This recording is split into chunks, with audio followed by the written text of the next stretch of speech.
So as I get older and prepare to leave my wisdom behind for the people who will one day own this land, we live in a forest really, and we had a windstorm here about 2 or 3 days ago that blew 80 miles an hour in December, which is pretty rare for Iowa, but it happened. And one thing it did is it snapped off this dead pine tree about 16 or 17 feet above the ground. It snapped it off, and it's snagged up in the trees up above, but it's also over my driveway. So I know at some point in time that tree's gonna deteriorate and come down, and I don't want it to fall and injure anybody. So looking for a way to get rid of that tree and not kill myself doing it. I've got a rope tied on right below that ladder with a bow line so that it doesn't get real tight and get hard to untie.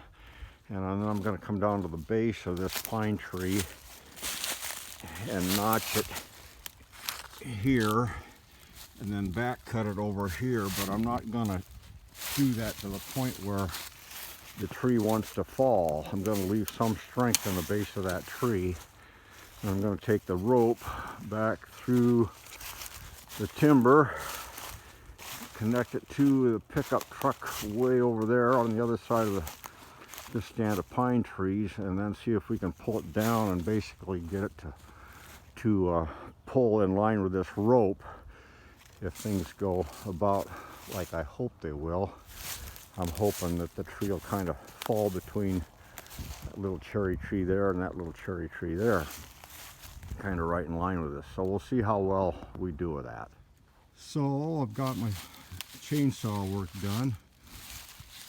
I've got the notch cut right there and the back cut right there, but I've left about 4 inches. So I've got an area of that tree about 4 inches wide and probably 16 inches long. It's, normally that wouldn't be enough to get a tree to fall, especially a straight tree up and down. But what I'm relying on is the ability of the rope tied off up there, connected to a pickup truck way back there someplace, and the leverage that's hopefully going to snap that log off right there.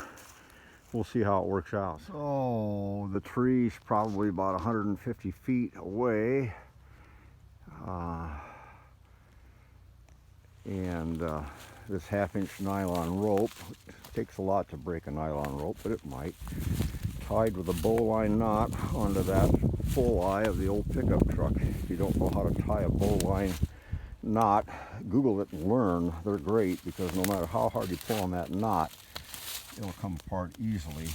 So we'll see if we can find a place to put the iPhone so that you can see this fall, hopefully.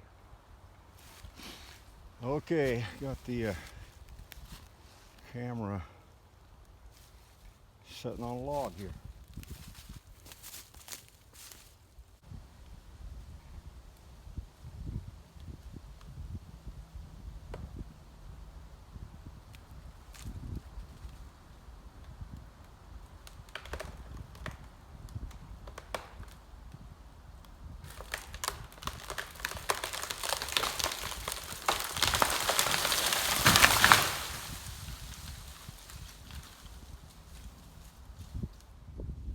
Well, that turned out kind of exactly like I hoped it would. It didn't interfere or crash into that nice 5-inch cherry tree that maybe I hope to save. More importantly, I didn't get killed doing it.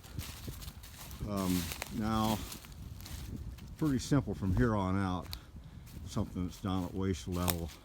I don't think I need to show anybody that knows anything about chainsaws how to finish this job, but the tough part's over with. So I thought I'd show you just how nice and easy a bowline knot comes apart. And I pull on this really hard with the truck, and if it's just a square knot, this thing would be so tight here that you really have trouble getting it apart.